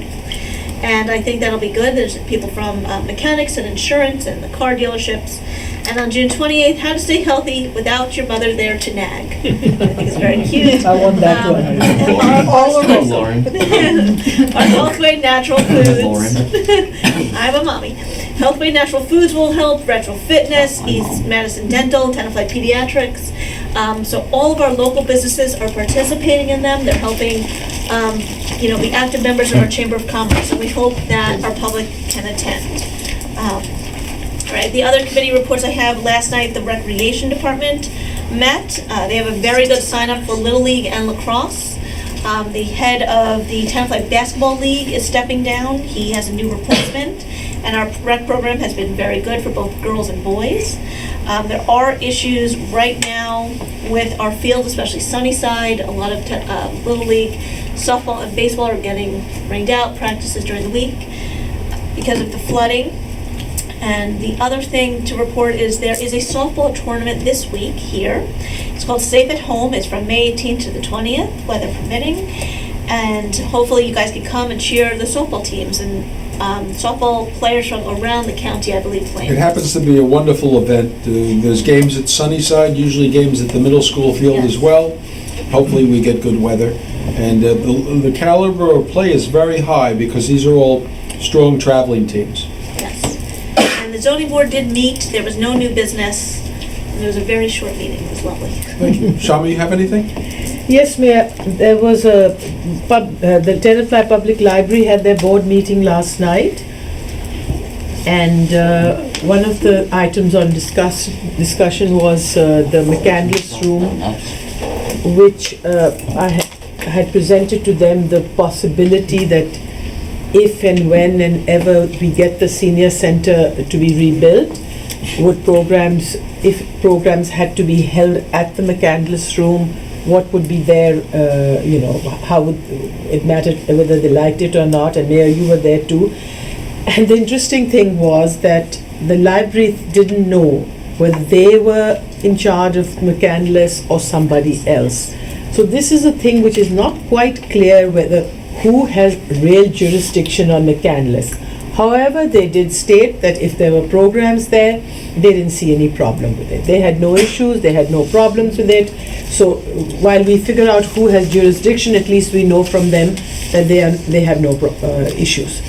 The other thing that has been going on in discussions in the library meetings is that there's been a lot of problems with the delivery of books because the inter-library deliveries.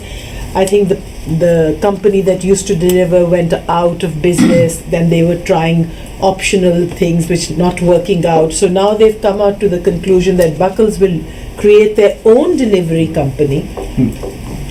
Because they've seen in other systems in other sharing systems that seemed to work better than having an outside vendor. What she's referring to is interlibrary. Interlibrary delivery. So if you want to borrow a book from the Cresskill Library, you can request it at Tenafly, but somebody has to get the physical book from Cresskill.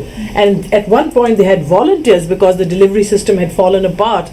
Library volunteers were doing that, but that's not feasible. But anyway, the Buckle system, while they're studying it, looking into it, will not go into operation before January next year. That was the other main discussion over there. The other thing is there was a meeting at the senior center where a majority of the senior center board members and other interested senior center members were there, where what we had discussed prior in the council, the suggestion of how we may look to rebuilding the senior center, how we need to share programs, share space with, say, McCandless, with perhaps the teen center, but and what the physical building should look like, whether it should be a building with apartments on top, whether there should be a standalone. So different suggestions were put through and discussed, and the general consensus at that time was that they would prefer a standalone center. But as for we said that we don't have any, this is a conceptual idea, we don't have plans, we can't say how many exits, how many entrances, upstairs, downstairs. That has to be worked out by architects, that has to be worked out by engineers. But the concept is that we would like to redo the center, and in the interim, while that is being done, programs could be shifted elsewhere. There's a lot of detail to be worked out, there's a lot of things that have to be taken care of, but we have to start somewhere. If we don't start the discussion, if we don't talk about it, we'll be where we were 5 years previously. That's my report. Thank you. Max? I just kind of basically said the same thing as Shama said. I was in the meetings, and the idea is let's move on, has to be, it's better to be standalone.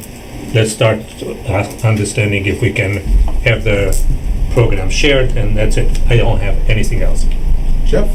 The Historic Preservation Committee met, and actually, we've talked, well, Karen's gone, but we've talked about a number of the items tonight that were discussed at that meeting, including the graffiti to the Roosevelt Monument, the roof situation with the train station.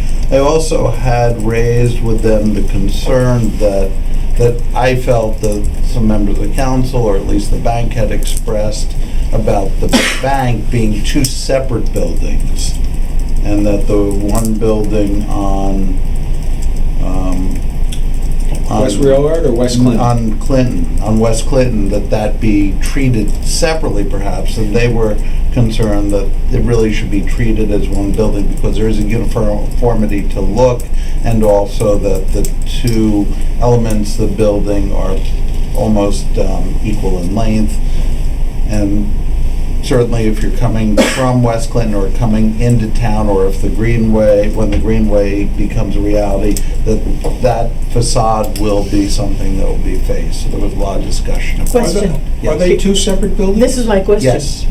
So the facade with the pillars is one building? Well, the building that you see on West Railroad and partly around the corner on West Clinton is one building.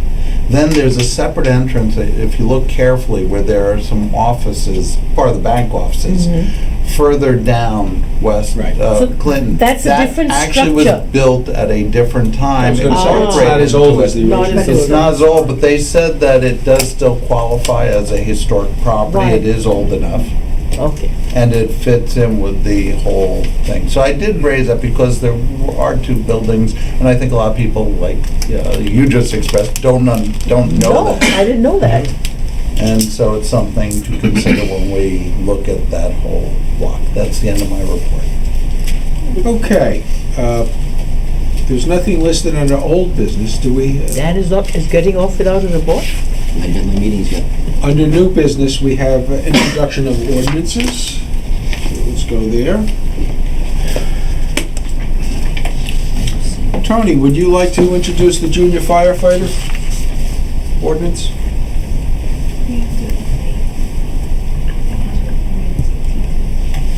Is it, where was that? You have to click on the link, right? That's in the new business. Old business resurfacing. No, new business. Yeah, that was in the work session. Not, I click on, no. We passed over the old business road resurfacing I contract, move to introduce Sorry? and pass in the first reading. but we didn't talk about it. Well, let's finish this first. Okay. Ordinance 1808. Want me to do all of them? All. I'll read the titles, you just read the numbers. And set the- 1809 and 1810, and set the hearing for June 12, 2018 at 8 p.m. or as soon as thereafter in the Tenafly Municipal Center. Second. Second, please. Second.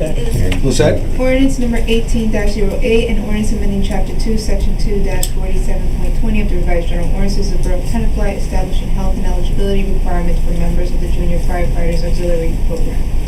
Ordinance number 18-09, bond ordinance supplementing section 3P of bond ordinance number 18-06, finally adopted on April 17, 2018, providing for road resurfacing to various roads by the Borough of Tenafly, appropriating an additional $475,000 therefore, and by authorizing the issuance of an additional $452,000 in bonds or notes of the Borough to finance the cost thereof. Ordinance number 18-10, an ordinance of the Borough of Tenafly in the County of Bergen, New Jersey, appropriating $8,125 for handicap accessible sidewalk walkway for the senior center. Councilmember Barzalato? Yes. Councilmember Bash? Yes. Councilmember Dayton? Yes. Councilmember Grossman? Yes. Councilmember Hayner? Yes. Councilmember Park? Yes. Did you have something under old business? Because on my agenda, there's nothing there. Did somebody else? It was on the work session. It was, we passed over that without, because we want to get to Mr. Hanson. What was that? It's basically the old resurfacing contract with AJM Works. There are a few issues that I wanted to discuss that. One is, remember this contract is the one that had a ceiling part of it, which basically AJM did not fulfill. We were supposed to take that money and use the state contract to do that. Where are we now with that? True. That money, the engineer, if you go on the work session, what is attached are the bid specs. And the ceiling was an alternate. The engineer felt that the project was complete as is. So since that ceiling wasn't done, those leftover funds were transferred over towards this year's capital projects in order to get these roads done. Yeah, I think he said that we decided not to do it and use that money this year, which increased the amount of money we had for roads this year. And then whatever is left over this year, then we'll look into the balance towards going to state contract for ceiling and trying to do more. Okay, so if we understand right, So they we get paid for change. I know we did. I know that because we changed that, and we said we're gonna use the state. But what we did, we basically took the money, put it in the general fund In the for general roads. road program. In the general fund, and then with that one, if there are additional money we're gonna use for the ceiling, we're not gonna do the ceiling basically according to that. That is correct, because with the Piermont Road, since that was a grant, you have to appropriate the full amount and wait for the reimbursement. And since the state was behind and caught up when we got these two sections, we had to come up with the funds. Okay, now, this is the same question that I had before. It's, AJM basically resurfaced about 5 roads. Why did we go to AJM through a bid, not through the Riverside Co-op, to resurface those roads? In 2016, I That think. was the Riverside They Co-op. won the bid at They won the Riverside bid. Co-op. It was a They Riverside. did ours as well as the other 16 Okay. towns. All right, thank you, that's it. You're welcome. All right, 185, the gun violence. No, we pulled Resolution 179. 179. We have to do it in numerical order. Remember, we pulled 179 from the Okay. consent agenda? All right. Somebody want to introduce a motion to? Well, I'd like to have a question answered. I see that we are offering 2% to the supervisors. Can you explain to me that we offer 2% to all of our borough employees? Are we on public The hearing? Tenafly Public Works. Tenafly, You're asking if we offer 2% to all employees? are all employees getting 2% Yes, across the board? correct, yes. Plus, in this case, we froze their salary guide as well. Motion to approve 179, please? Second? Second. Please call the roll. Councilmember Barzalato? Yes. Councilmember Bash? Yes. Councilmember Dayton? Yes. Councilmember Grossman? Yes. Councilmember Hader? Yeah. Councilmember Park? Lauren, you want to do the next one, please? I move to adopt Resolution 18-185, declaring June 1st as National Gun Violence Awareness Day here in Tenafly, New Jersey.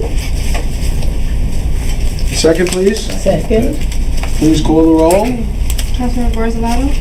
Yes. Councilmember Bash? Yes. Councilmember Dayton? Yes. Councilmember Grossman? Yes. Councilmember Hader? Yes. Councilmember Park? Because we're not going to meet, We have one more. I know, Yeah. but I wanted to read this proclamation Oh, yes. into the record, since we're not going to meet until after Gun Violence Day. I'll read the following proclamation. This proclamation declares the first Friday of June to be National Gun Violence Awareness Day in Tenafly, to honor and remember all victims and survivors of gun violence, and to declare that we as a country must do much more to reduce gun violence.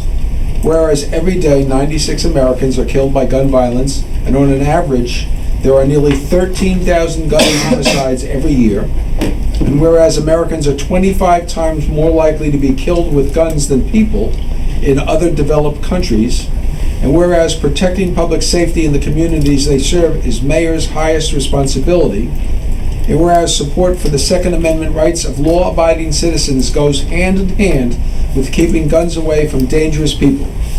And whereas mayors and law enforcement officials know their communities best, are most familiar with local criminal activity and how to address it, and are best positioned to understand how to keep their citizens safe. And whereas in January 2013, Aida Pendleton, a teenager who marched in President Obama's second inaugural parade and was tragically shot and killed just weeks later, should have been now celebrating her 21st birthday. And whereas to help honor her and the 96 Americans whose lives are cut short and the countless survivors who were injured by shootings every day, a national coalition of organizations has declared June 1st, 2018, the first Friday in June, as the 4th National Gun Violence Awareness Day.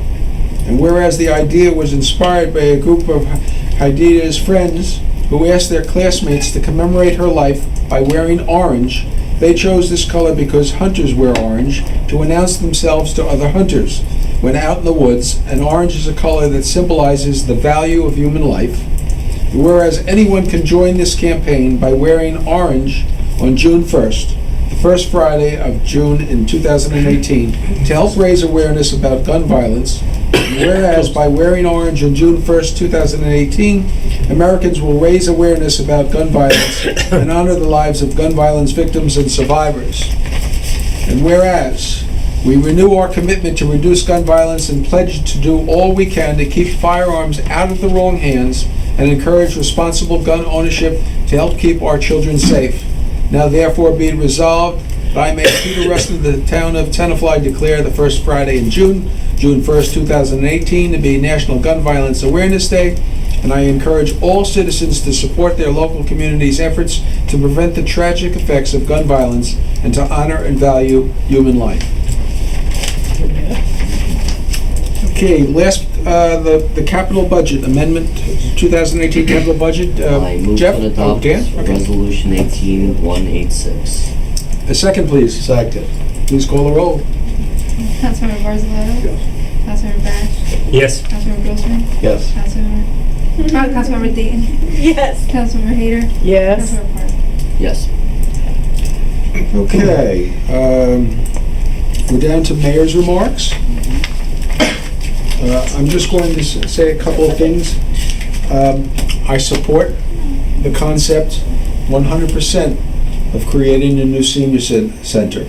I think we all agree that it is something that's needed, and in doing so, not only will we modernize the center, but we hope to increase the size of it to, enlarge what we're offering the members of the center. I am under the impression, I may disagree to a certain point with some other things that were said, that the members of the center have displayed a desire to remain in the same place, whether it be that exact location or even across the street, which would require, I understand, the purchase of property which may or may not be available. If we were to build it in the same place, obviously we would need to move the programs because we're not going to shut down the senior center for a year or two. And keep in mind that any project of this magnitude, and we go back to, we've gone through, a number of us have gone through the building of the police station, the building of the DPW building. These projects take over 2 years in length, from the start of the design to putting the shovel in the ground to finishing it up. You're looking at 2 to 3 years, okay? So that's a significant amount of time to be out of a building if we're going to replace that building. I have not been convinced that we can do that in the McCandless room, because the McCandless room is busy with recreation activities. The teen center I don't think is an appropriate place either for a number of reasons. There's even an issue here with parking, because I don't know if how many of you come here during the day, but this parking lot seems to be getting more and more crowded, and you're going to need at least 20 or 30 spaces for the senior center. And I'm told by some people that the seniors would not necessarily want to go to another location, which is unfortunate, because if we can't go to another location, then we're kind of stymied other than across the street. I applaud the action of the members of the council to become proactive in moving this along, because I think now that we've finished with the DPW building, I'd like to think that if we ever get the senior center built, we can put away our shovels and our debt service for a while. I think that we will be well served by our facilities. So let's continue to work on this and see if we can figure out a way that works for everybody. Okay, and I'm sure that the 7 of us are going to move forward on that. So thank you for your patience. And in the meantime, we rest assured that the senior center is doing very well. You are 100% right. We were very fortunate when we lost our 2 director and assistant director. We fell into 2 very, very wonderful women that do a great job. And I'm not surprised, because the process we go through now in hiring employees, whether it be for the senior center or somewhere else, I look at some of the new employees we got, and I think we've done extremely well. So thank you for your patience, and thank you for the kind words. And if, I think... Closed session. We do have a closed session. Yeah. So I'm going to thank our borough clerk for her attendance tonight, and we're going to do closed session. Was there any new business, or can we skip over new business? I'm sorry? Can we skip over new business? No. New business was the introduction of ordinances. Do you have some new business? Yeah. Go ahead. Listen, you're not gonna find a person more supportive of the seniors than me, because I'm close to that age. I'm probably over there now. Like Groucho says, any closer you'd be on the other No, I side. shave my hair so nobody knows, but the mustache gives it away. I really think a viable location to look at is the swim club, Tenafly Swim Club. They don't want to go there. I don't care, listen, stop. You have to do 2 or 3 people, stop. Stop already. Can't build there anyway, the Who's that? restrictions. We have that in writing? Yep. Yeah. You have that in writing? Well, we met, Have it right? Tony, we met with representatives of the DEP several weeks ago. Okay, And they basically laid it out for us that although we can turn that area into a park, we can't really increase the footprint of buildings over what's there now. You got C1 water streams on 2 sides of the property, and wetlands on so the you far just end. use it as a parking lot? Huh? Fill it in, Green use it as a... No. No, you can't green use it as a park. space. Green space. Can't be touched. Space. Green space. Green space. You know it's Well, let Oh, us- let me so we'll have more grass to cut. No, you don't have to plant grass. You can do natural plantings. All right, You can- Oh, okay.